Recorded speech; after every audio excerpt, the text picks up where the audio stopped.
Hola amigos, bienvenidos a su programa de Reavivados por su palabra. Hoy estaremos estudiando el libro de 2 de Samuel, capítulo 8. Como siempre, es un placer tenerlos aquí en este programa y vamos a orar para iniciar nuestro estudio. Preciado Dios, ayúdanos al estudiar las victorias de David sobre los pueblos vecinos que en cierta forma oprimían a Israel. Ayúdanos a ver cómo tu presencia hizo que estos pueblos ahora se convirtieran en fuente de bendición para el pueblo. En Jesús. Amén. Capítulo 8 se describe de forma bastante rápida algunas victorias que David empezó a tener sobre pueblos aledaños que estaban frente a Israel y que de alguna otra manera Israel estaba sujetos a ellos, pero ahora la mesa se dio vuelta y entonces estos pueblos van a pasar ahora a ser tributarios de Israel. El texto, por ejemplo, versículo 1 dice que David derrotó a los filisteos. En el 2 dice que derrotó a los moabitas. En el 3 dice que derrotó a Hadad-Ezer. Y en este caso dice que le capturó 1,000 carros, 7,000 jinetes y 20,000 soldados de infantería. Estos números son importantes, y recuerden que Israel más o menos llegó a tener en esta época un número aproximado de 100,000 soldados. Así que ir, derrotar y hacer que más o menos 20,000 soldados se anexaran al ejército de Israel implicaba un aumento en la fuerza bastante significativo. Dice que cuando los sirios de Damasco fueron en ayuda de Hadad-Ezer, David también mató a 22,000 de los sirios. Puso guarniciones en Damasco y por eso dice el texto que los sirios pasaron a ser vasallos tributarios de David. Dice el versículo 6, en todas las campañas de David el Señor le daba la victoria. Por eso dice que David, obviamente la guerra genera riquezas, él se apodera de oro, de bronce, lo traslada a Jerusalén.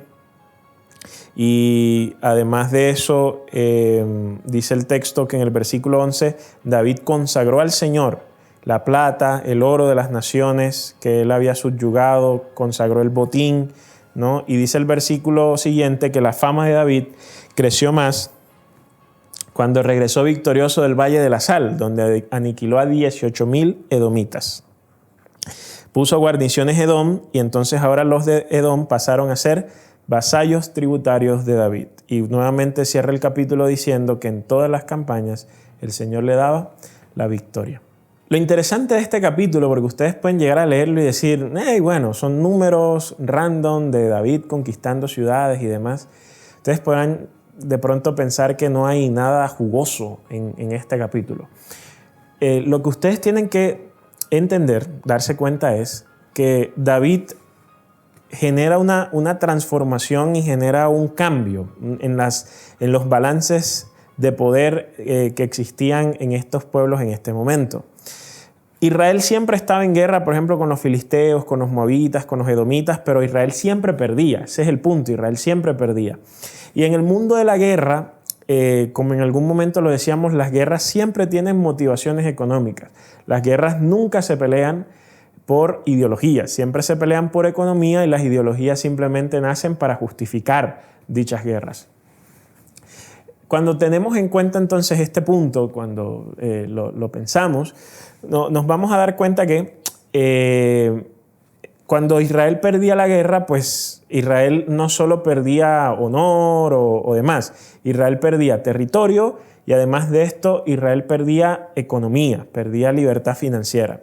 Cuando un pueblo le ganaba a otro en la guerra en el mundo antiguo podían pasar dos cosas. Por un lado, el pueblo se apoderaba del territorio que acababa de conquistar. Entonces instalaba allí personas del pueblo victorioso para que construyeran aldeas, para que vivieran allí y ese territorio sencillamente se anexaba ahora a, cuando Israel perdía contra los filisteos. Entonces lo que hacían los filisteos era quitarle ciudades a los israelitas, en esas ciudades ahora vivían filisteos y por lo tanto así iba incrementándose la influencia de los filisteos en la región.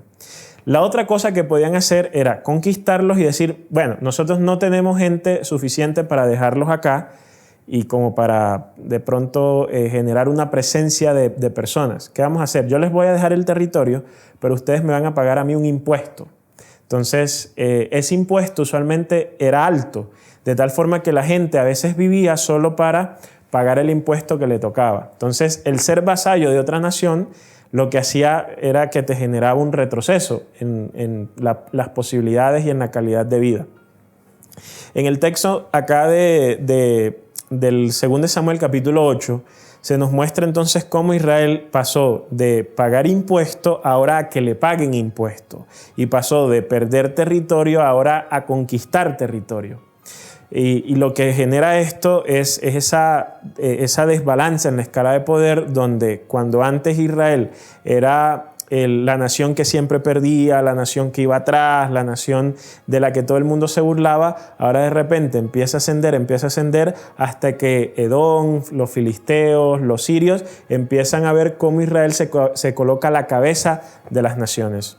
Y todo esto se daba porque, como dice el texto, en las campañas de David el Señor le daba la victoria. Aquí de este capítulo hay 2 lecciones importantes a destacar. 1.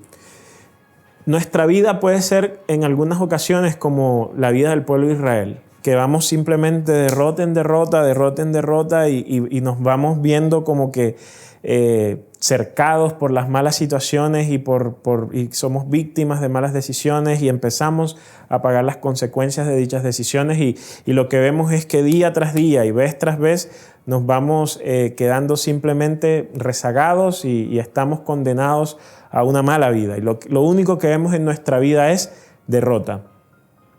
Pero el texto nos dice que aun cuando estás en derrota, que aun cuando todas las cosas salen mal, Dios puede entonces hacer de ti alguien victorioso. Y de la misma forma en que Israel surge y las demás naciones se asombran y empiezan a ver cómo ellas empiezan a ser conquistadas, de la misma forma Dios puede hacer que tú en medio de las derrotas empieces a levantarte, empieces a surgir y empieces a recibir las victorias que Dios te quiere dar. Esto ocurre cuando la presencia de Dios está en tu vida. La pregunta es, ¿estás tú buscando la presencia de Dios para que te vaya bien? ¿O estás buscando la presencia de Dios porque es bueno hacerlo y que te vaya bien sencillamente es un resultado? Porque hay mucha gente que se acerca a Dios como un instrumento, ¿no? Se acercan a Dios porque quiere que les vaya bien y ya está. Pero no se acercan a Dios porque efectivamente acercarse a Dios es bueno, porque acercarse a Dios es positivo. David fue una persona que estaba sirviéndole a Dios no porque tuviera un interés último, no porque tuviera una agenda secreta. David le servía a Dios porque era bueno y entonces en recompensa a Dios le bendecía. Sin embargo, en nuestras vidas a veces no ocurre lo mismo. Y por esa razón el capítulo nos ayuda a entender que es posible vencer siempre y cuando la presencia de Dios esté con nosotros. Relacionado con esto, todavía no el segundo punto, pero sí relacionado con esto, está el hecho de cómo Dios es capaz de transformar las situaciones adversas que estaban alrededor y ahora transformarlas en elementos que fomentan tu crecimiento ahora y que sirven para tu beneficio. O sea, Edom, los filisteos y demás, en un tiempo oprimían literalmente al pueblo de Israel.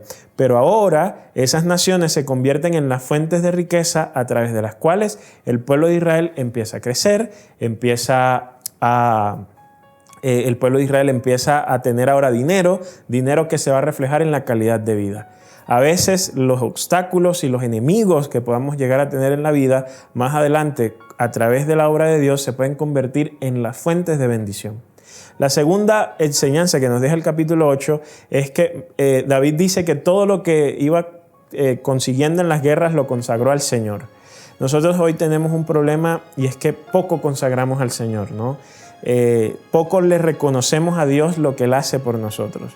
David lo hizo, David lo reconoció, fue al templo y le dijo: Señor, este botín es tuyo porque tú me diste la victoria. ¿Cuántas veces oramos nosotros en agradecimiento por las cosas buenas que Dios nos da o que hace por nosotros?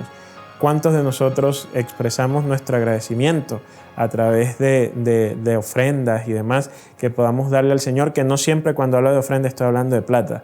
Ofrenda puede ser un día de tu tiempo para ayudar al más necesitado.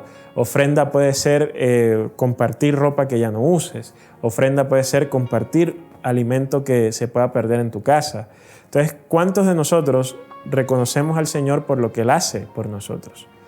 Eso es un aspecto en el cual quizás muchos fallamos, y el capítulo de hoy, a través de la persona de David, nos hace un llamado a reconocer a Dios lo que es debido. Que el Señor te bendiga.